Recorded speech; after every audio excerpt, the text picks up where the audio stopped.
তোমাদের অগণিত ছেলে যাদের মাথায় মুশরিকের চুল, বেঈমানের চুল, তোমাদের একজনেরও তোমাদের বাবার কথা মনে নাই। তোমার বাবা এমন ছিল না, তোমার বংশ এমন কারো চুল নাই।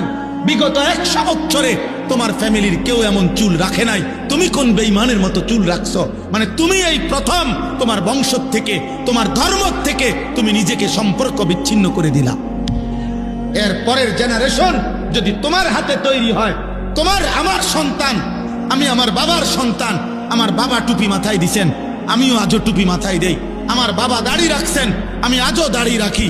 আমার বাবা মৃত্যু পর্যন্ত পাঞ্জাবি পরছেন, আমি আজও পাঞ্জাবি পরি। আমার বাবা মৃত্যু পর্যন্ত লুঙ্গি পরছেন, আমি আজও লুঙ্গি পরি। তাহলে আমি আমার বাবার অনুসরণ, আমি আমার রাসূলুল্লাহ সাল্লাল্লাহু আলাইহি সাল্লাম, আমার রাসূলের সাহাবাদের অনুসরণের উপরে চলার চেষ্টা করছি।